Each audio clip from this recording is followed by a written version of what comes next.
حضرات، ادارہ مکیہ للعلوم الاسلامیہ والعصریہ کے نام سے اتر پالی کشن گنج میں جو تقریباً 3 سال سے زائد کے عرصے سے ادارہ چل رہا ہے،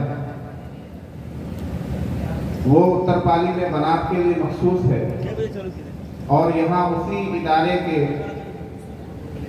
طلبہ کے لیے اس ادارے کا قیام یہاں ہونا ہے، جس کا آج سنگ بنیاد ہے۔ اس ادارے کی خصوصیت یہ ہے، ادارہ مکیہ کی خصوصیت یہ ہے، حضرت مولانا الیاس مخلص صاحب کی نگرانی میں، ان کی سرپرستی میں اور ان کے بنائے ہوئے تعلیمی ضوابط کی روشنی میں اس ادارے میں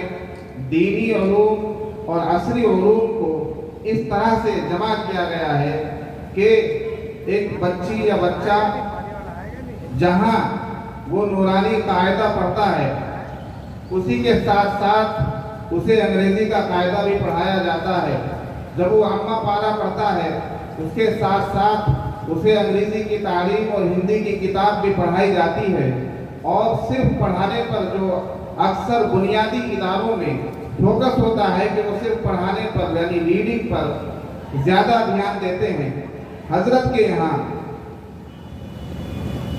پڑھانے کے ساتھ ساتھ لکھانے پر مکمل توجہ دی جاتی ہے۔ اور اس کی خصوصیت یہ ہے کہ بچہ جو کچھ پڑھے روز اول سے، اگر وہ الف پڑھ رہا ہے تو الف اس کو لکھنا بھی آنا چاہیے۔ یہ حضرت کے یہاں کی خصوصیت ہے ادارہ مکیہ کی، کہ وہ جتنا کچھ پڑھاتے ہیں اتنا لکھاتے بھی ہیں۔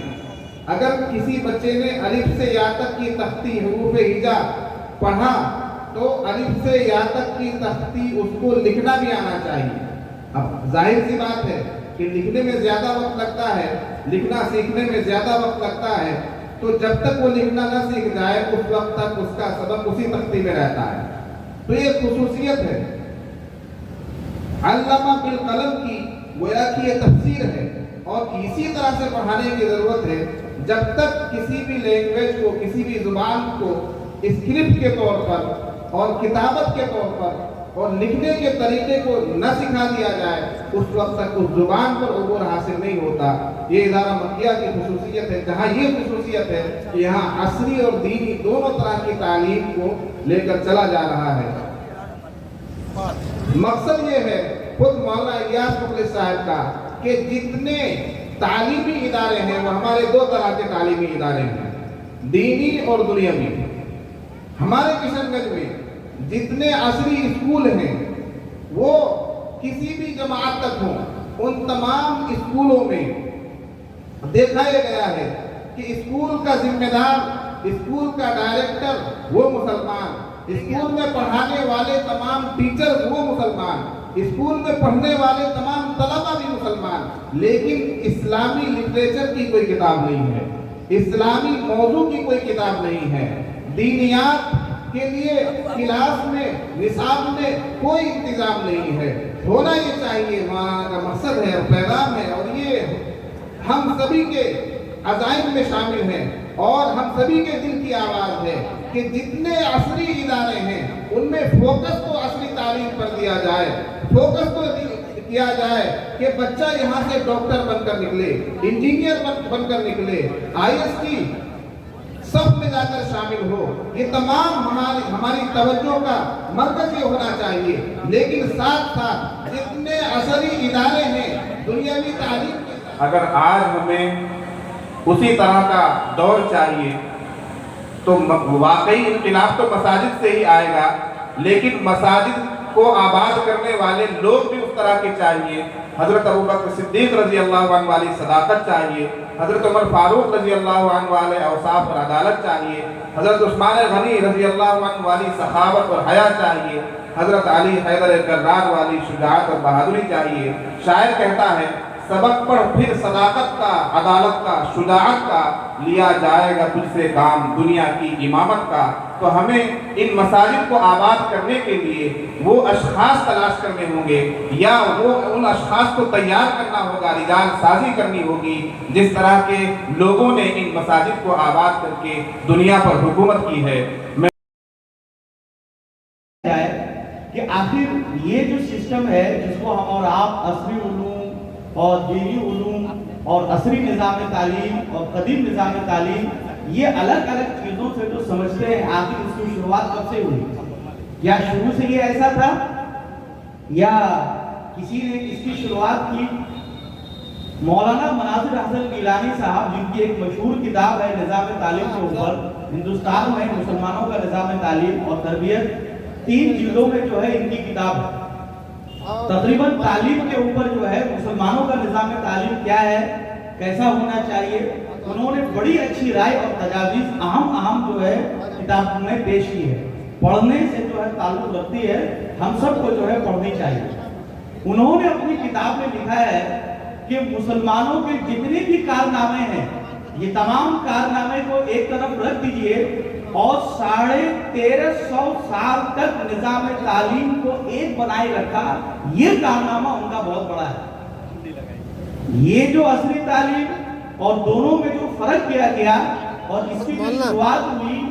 یہ بہت زیادہ پرانا نہیں ہے، یہ فقط انگریزوں کے جو ہے آنے سے پہلے کی صورتحال ہے۔ جب تک ہندوستان کے اندر مسلم بادشاہ حکومت کرتے تھے، یہاں کا نظام تعلیم جو بھی بڑے گھر کے لوگ ہوتے تھے ان کے دروازوں میں بڑے بڑے مدرسے چلا کرتے تھے اور کھانے کا مکمل نظام جو ہے گاؤں والے کرتے تھے۔ ابھی بھی بچپن میں جب ہم لوگوں نے تعلیم حاصل کی تو ایک نظام تھا جاگیری سسٹم، تو اس میں جو ہے مطبخ مدرسے کے اوپر برڈن نہیں ہوتا تھا بلکہ وہ گاؤں والے اس کو جو ہے سپورٹ کرتے تھے۔ یہ نظام دونوں طرح کی تعلیم، یعنی آپ اس کو عصری کہہ لیں، یہ کہہ لیں، وہ کہہ لیں، یہ 1350 سال تک برابر جو ہے بالکل چلتا رہا، اس میں کسی قسم کی کوئی تفریق نہیں تھی، مکمل جو ہے ساتھ چلتا رہا۔ لیکن جب انگریز ہندوستان میں آئے تو انگریز جو ہے آنے کے بعد انہوں نے یہ کام کیا کہ تعلیم کے میدان میں دونوں میں تفریق کی، مذہبی تعلیم کے لیے ایک دوسرا برانچ بنایا اور اس میں جو ہے ایسی تعلیم جو انگریز جس تعلیم کو پسند کرتے تھے، لہذا دھیرے دھیرے جو ہے حکومت ختم ہونے کے بعد لوگوں کے درمیان 2 طبقے بن گئے۔ ایک وہ طبقہ جو بالکل پرانے زمانے سے 1350 سال والا انداز سے اپنے اداروں کو چلاتے تھے، ان کا وضع قطع جو ہے بالکل اسی اعتبار سے تھا، لہذا ایسے لوگ جو ہے جو ادارے چلاتے تھے انہوں نے اپنا پرانا نام رکھا جس کو مدرسہ کہا گیا، اور انگریزوں کے آنے کے بعد ان کے مزاج پر اور ان کے اصول پر اور ان کو خوش کرنے کے لیے اور اس طرح سے وہ چیزیں جو اس طرح کے ادارے کھولے گئے، ان لوگوں کے ساتھ ایک بڑی بات ہوئی کہ ان کا جو بود و باش تھا، ان کے جو لباس تھا، ان کا جو رہن سہن تھا، وہ بھی کافی ان سے مماثلت کرتا تھا، لہذا انگریزوں نے اپنے تعلیم کے جو ادارے تھے ان کا نام رکھا اسکول، کالج اور اس طرح کی چیزیں، ورنہ اس سے پہلے ایک ہی ادارہ تھا جس کا نام مدرسہ تھا اور اسی مدرسے میں ہر طرح کی تعلیم ہوتی تھی۔ آپ کو سن کر خوشی ہوگی کہ انگریزوں کے آنے سے پہلے جتنی بھی بڑے بڑے محل بنے، آپ تعجب کریں گے کہ کسی ایک چھوٹے سے مکان کو بنانے کے لیے جب آرکیٹیکچر کی ضرورت پڑتی ہے، انجینئر کی ضرورت پڑتی ہے اور اسی طرح بہت ساری ضروریات، لوازمات، ٹولز اور ایکوپمنٹس اور مشینز اور ان چیزوں کی ضرورت پڑتی ہے، تو اتنے بڑے بڑے جو محل تیار ہوئے تو آخر وہ کس نے تیار کیے؟ ان کا ڈیزائن کس نے بنایا؟ ان کی تیاری کس نے کی؟ ایک اور بات بتا دیں کہ اس زمانے میں جو اساتذہ کرام ہوتے تھے بیک وقت 7 سے لے کر کے 10 علوم کے ماہر ہوا کرتے تھے، اور یہ جو حفظ والی صورتحال ہے یہ کامن تھا، یہ کمپلسری تھا اور یہ عام بات تھی۔ بچہ جیسے ہی مکتب جاتا تھا تو 8 سے 10 سال کا ہوتے ہوتے بہترین حافظ بن جاتا تھا، یہ کوئی اچنبھے کی بات نہیں تھی۔ جتنی بھی بڑے، چاہے ابن سینا کی اگر ہم بات کریں گے تو اس زمانے کا نظام تعلیم، جیسے ہی بچہ تھوڑا بڑا ہوا سب سے پہلے قرآن کی تعلیم اور قرآن کی تعلیم کے بعد حافظ بن گیا، اس کے بعد جتنی تعلیم اس وقت میں ممکن تھی وہ ساری کی ساری تعلیم بچے حاصل کرتے تھے۔ اسی وجہ سے ایک ہی ادارے سے پڑھنے کے بعد حکومت چلانے کے لیے جن لوگوں کی ضرورت ہے، یعنی